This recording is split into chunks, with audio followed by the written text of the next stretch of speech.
So Caroline, take us back to the beginning of your sales journey. What was going on? Yeah, so I got into sales in June of 2021 after about a year of sitting in COVID, deciding if I wanted to return to the opera industry. I was a professional opera singer prior to selling software. Um, and in that year, I decided that selling software would have given me the necessary tools I wanted in my life to live the life that I wanted to lead. When I started as an SDR, the company indicated to me that promotional path was as short or as long as I wanted to make it. And I set out with the help from Michael to make it the shortest possible path to a closing role because of the skill set that requires and develops in someone, but also because of the money that you can make. And I ended up getting promoted within 6 months to a junior account executive. And from there, another 3 months before I was running deals entirely on my own. In that time frame, I also was put on a new team entirely to start a completely new sales motion. So selling directly to large network creative agencies, the likes of BBDO or WPP, Ogilvy, those types of large publicist players in the space. And together with my VP of sales, built an entirely new sales motion as the first and only closer on the team. During that time, I also closed the largest deal in the company's history. I sold multiple six-figure deals. I sold these big deals and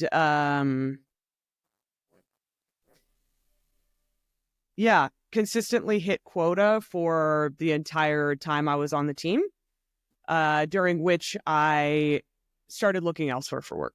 Mm-hmm. And I had a couple of tight criteria that I was trying to meet. Those criteria I set out to determine with Michael specifically. So I had a very clear picture of what I was looking for in my next workplace. Those criteria were management, the people that I was going to be reporting to directly, the company, and the role after that.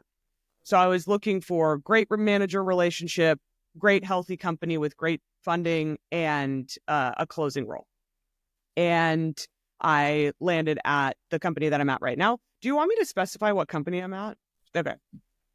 And then I landed at Riverside, where I was reporting directly to a phenomenal salesperson, part of a wonderful team, at a really well-funded company with a great trajectory, selling to enterprise clients. Everything that I set out to get, I found in the first and only interview that I took leaving the company that I was coming from. That's amazing. And how's it been for you? It's been great. It's been a big learning experience, and the things that I liked about the company are all still true. And I've really grown as a salesperson because I'm moving a really high volume of very intricate sales processes across the finish line. So working almost a transactional sale pace, but with enterprise sales motions. And in that combination, I'm able to get really competent at enterprise sales because of the demand of the pipeline. In our work together over the years and through these different stages of your professional development, but then also your personal development, what was particularly helpful about our work together in helping you accelerate at the speed and quality with which you have? Michael's focus on discovery was the best accelerant for the development that I saw. He broke down discovery in very simple terms, working within the MEDPIC framework and getting to answers a lot faster. That discovery framework that he gave me, I still use today, and still works extremely well in getting me to the clearest possible qualification before moving into the next steps of the sales process. Can you talk a little bit more about what we worked on and what you're implementing you think is unique in the world of sales training and what it helps you to do? Yeah. So the two questions that I ask in every piece of discovery without fail are what is working about your current process and what is not working about your current process. And these two questions in tandem help me uncover the pain that the prospect is experiencing, from which I can help co-create the story that this person is going to be writing to bring to their manager, or this person is going to be writing to bring to their team to invite them to the demo. This has been a game-changing level of clarity that I can bring to sales processes and discovery. And also, I think are simple enough questions that the prospect doesn't feel like they're a part of a sales conversation, because we're just having a conversation. It doesn't feel scripted. It doesn't feel canned. It feels like a genuine conversation about a very legitimate problem that they're facing. I think together with those two questions, Michael's focus on just building a relationship with this person has drastically changed the way that I approach discovery and the way that I approach needing to fill out MedPick at the end in my CRM and how I go about filling those answers out. Because there is a way of approaching MedPick where you are asking very specific questions to get to those answers. And there's a way to ask those questions in a much more open-ended way that feels much more conversational, and you're still getting to the place that you want to get to, but with a lot more trust. And that trust is the linchpin in getting deals done. If the person feels like they can trust you to not embarrass them on a demo, not embarrass them in a business case presentation to the C-suite, not embarrass them in XYZ scenario, that tends to matriculate deals at a much higher pace than if they, or a much faster pace and a much higher close rate than if they don't have that trust. Anything that we've worked on that's been helpful for navigating relationships with the people that you report to? Yeah, I think the same principles that I bring to discovery are the same principles that I bring to my internal relationships. So things like holding people accountable to timelines, and how you hold people accountable comes down to communication and trust. What you have done for them and the competencies that you've demonstrated for them, what leverage you have from the relationship standpoint influence internal and external outcomes. So demonstrating competencies both externally and internally gives me a lot more trust to make a request for more time off, or a request for more support in one specific piece of marketing collateral that I might need or find myself wanting from time to time in my sales cycles. It gives a lot more trust in the rapport that I share with my manager, the trust that I share with my C-suite and founders, and ultimately leads to better outcomes there. Was there anything in particular that we worked on that was helpful for you in that regard?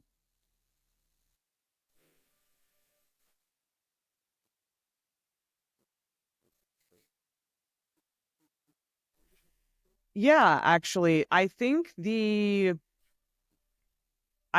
had multiple conversations with you about when it is appropriate to have certain internal conversations. And Michael, you held me accountable to the work I had and hadn't done. So you pointed out very gently that one time you pointed out very gently that I didn't have the social capital to make the request that I was going to make. And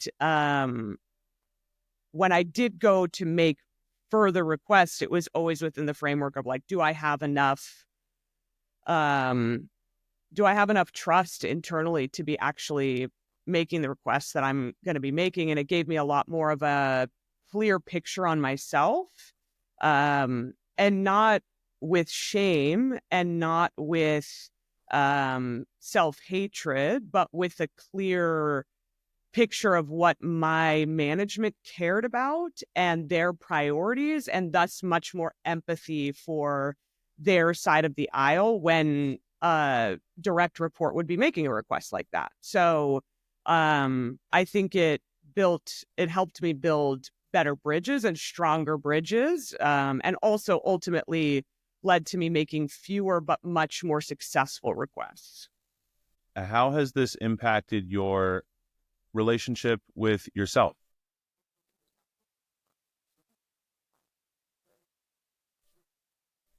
I think as an opera singer, it's really important to provide the context that we are raised by an industry that tells us that we can only be successful in one thing, and that the people who succeed are singularly focused and singularly skilled. And there's quite a bit of self-sabotage that happens when you are in an industry like that, denying yourself opportunities outside of opera, for instance, refusing to pursue outside interests like, let's say, jazz or musical theater or what have you, because any sort of external development outside of this is ultimately pulling focus, or you're raised to believe that it will pull focus from your core mission, which is to become a successful opera singer. So going into sales, I was not convinced that I would be successful or capable or competent in anything other than what I had dedicated my life to for the last 10 years. In working with Michael, I had to confront that was just a story, and a really negative story, and something that ultimately held me back from success and fulfillment and joy in other areas of my life. And since then, I have felt much more confident pursuing hobbies. For instance, I started dancing for fun. This is something that I never would have done prior to making the transition out of opera into sales, because it would have pulled focus entirely from singing. It would have been at the detriment of my mission. And I let dreams or wishes, or however you want to say it, just sort of die on the sidelines because of my main goal. I actually ended up going back to singing. That is also something that was very scary to me, and has been a source of joy and a source of fulfillment and a source of esteem. And I've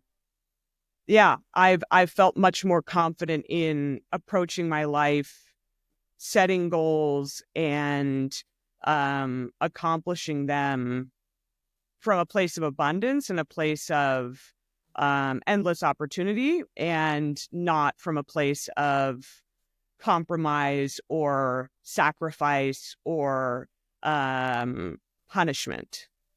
Then you can afford it. And I can afford it, because energy is really just an endless resource, and it's constantly generating. And the more energy you momentum you generate, you have more to give. How does it feel to be able to afford the lifestyle that you want? So nice. It's really nice. It's really nice. And that was another story that I think I had to confront, that I didn't deserve stability. And it's certainly, I am not living a lavish lifestyle by any means, but being able to live on my own in New York, being able to furnish my apartment the way that I want to, being able to take myself on vacations, being able to afford gym memberships or dance studio memberships or voice lessons or anything like functional medicine or anything that interests me, or personal training, has just brought a lot more layers to my life and has brought a lot more fulfillment to my life. So it's been great. I have a couple more questions for you. You've mentioned a lot, you've emphasized a lot identifying and reframing of stories. Can you share a little bit more about what we worked on there and its impact for you professionally and personally? Yes. I think Michael was the first person that I encountered that pointed out that not everything that we say to ourselves is true.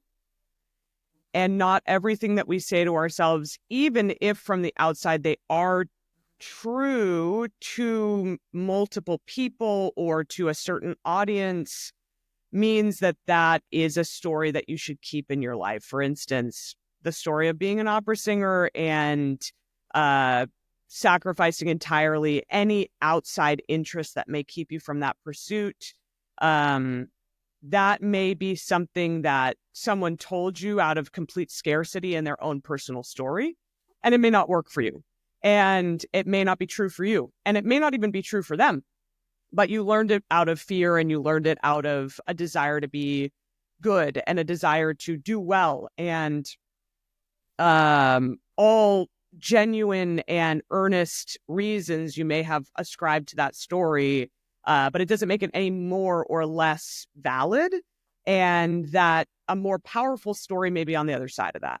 And that powerful story is yours to write. So you can write whatever story you want about circumstances in your life, about people in your life, about workplaces or wishes or desires or dreams. And the way that we tell ourselves those stories holds so much power in what we are able to do with them. So if we're telling a story that we cannot do XYZ, ultimately, you're right.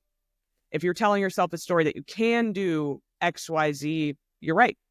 And I think we hear maxims like this all the time. We hear sayings like this all the time, but confronting it in our own personal life is a totally different order. It's a totally different instruction, and our level of self-insight, I think, ultimately for most people, I am no exception here, is limited to the people that you surround yourself with. So if you're surrounding yourself to people who if you're surrounding yourself with people who co-sign those stories or who share similar stories or who validate those stories, you're only insulating yourself and insulating that story from being challenged. But if you're surrounding yourself with people who challenge those stories and point out the way that they're handicapping you and hurting you and harming you, you only stand to gain a totally different life on the other side of those.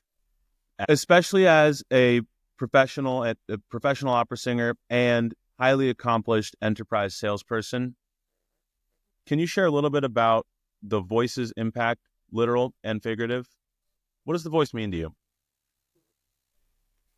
The voice is your primary communicator.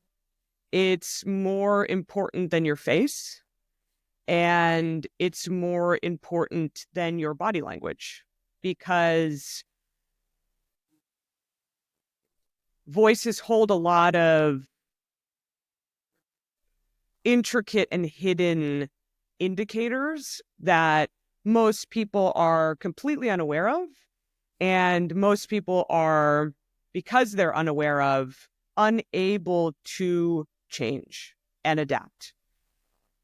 However, finding command of the voice and finding tool sets to increase perceived compassion or increase perceived empathy or understanding, or structuring your sentences in such a way that indicates to your prospect that you actually heard them and that you are not filling out a script or filling out a form or filling out certain answers that you need to complete this puzzle to get to the next level of the game, completely and drastically impacts positively the outcome of those relationships. So I think that the voice holds the power of relationship building. The voice holds the power to tell a prospect in a very almost subliminal way that they can trust you, that you have done this before, that you know what they're going through, that you can help them. And being completely unaware of it and completely unaware of the way that you speak, you have much less control over the outcome. One of the things that I had the most fun digging in with you on was helping you prepare for the SKO speech that you were asked to give. Can you share a little bit about how that speech ended up developing and evolving, and then what the ultimate end result was? Yeah. So I was tapped along with a couple of other account executives to present on how to better close deals. And it was me along with three other account executives.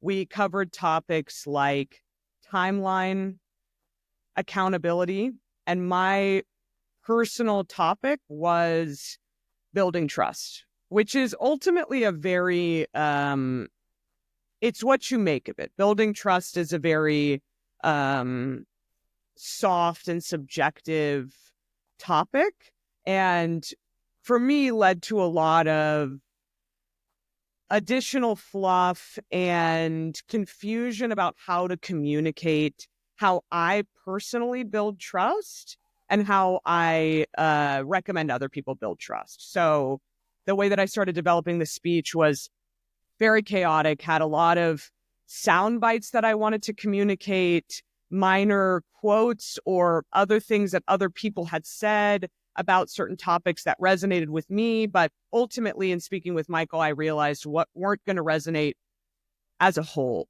So what we did was distill it to three main topics. Those topics were emotional intelligence, competencies, and communication. And communicated how I define those and how I build those within the context of a sales conversation. How did it go? The result of it was great. I got a lot of feedback, positive feedback from sales leadership. I think it built a lot of social capital with the company. And I think the other account executives that were participating in the session were really excited by the learnings. And we did an exercise at the end, and the groups were talking in earnest about how they would build trust within the parameters that we set out for this exercise. So it was really well received, and I got a lot of positive feedback from it. Who do you think would benefit from working with me? Script-based sellers, people who have a very tight and scripted, rigid upfront contract that ends with sayings like, if it works out, great, we'll talk through next steps. And if not, that's perfectly fine too. We'll shake hands and part ways friends. I think a lot of successful sellers use this. And I think that it can be quite handicapping for a lot of other sellers, and it keeps them from actually having a real and genuine relationship with the person that they're talking to. People lose sight of the fact that this sales cycle is important, but this person is going to go to another company, and that relationship is actually much more important than the actual sales cycle, because people who have bought from you or bought your solution in the past are much more likely to buy your solution at their next organization. Like social relationships are one of the most important things in a sales cycle. So people that are relying on scripts oftentimes are putting a distance between them and the buyer, and much less likely to matriculate that particular sales cycle and meet that person again with success in the future. In the world of sales enablement and training, which you are familiar with, but what uniquely why should they uniquely come to work with me to break free of the script? Because you have industry knowledge, yes, and you have a wealth of knowledge in a totally different school of learning and a school of communication.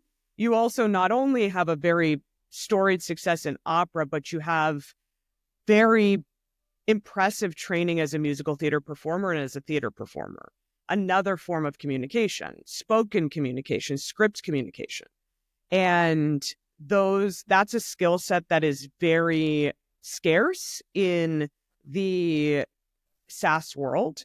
So what that means is the people that are leading SKO sessions on how to close better deals, or SKO sessions on communication specifically, more often than not, have only trained as SaaS sellers and can only speak from a very myopic viewpoint.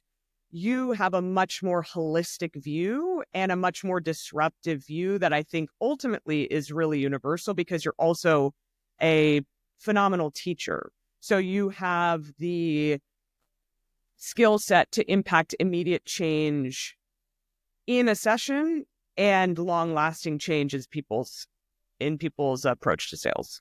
One more question. What's different about working with me, or why should a company or a seller seeking to be really elite come to work with me versus some other singer, actor who has worked in sales?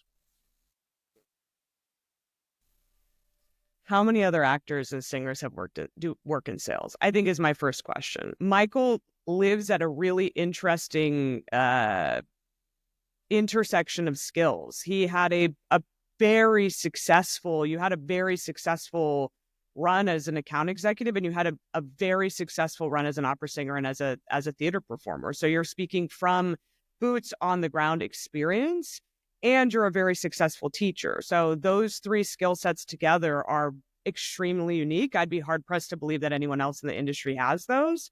And additionally, like if you're asking more about the quality that you have or the personality traits that you have that make working with you fun, it's that, yes, you are kind, but you hold people accountable. You held me accountable to stories that I was writing that were not serving me. You held me accountable to skills that you knew I could develop that I was not developing. And I think that's a testament to the work that you've done in EMDR and in bottom-up therapy approaches. So you have high emotional intelligence, you have high competency, and you have high communication. What's working with me like? It's like a massage for your brain, and it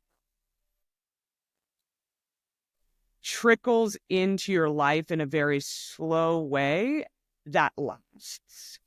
So for me personally, yes, I've had impactful moments in our sessions together and our lessons together, but I also find that those are not flashes in a pan. Those are lasting in my sales cycles, and you are fundamentally changing the way that I think for the better and helping me approach the world in a more loving and more empathetic and more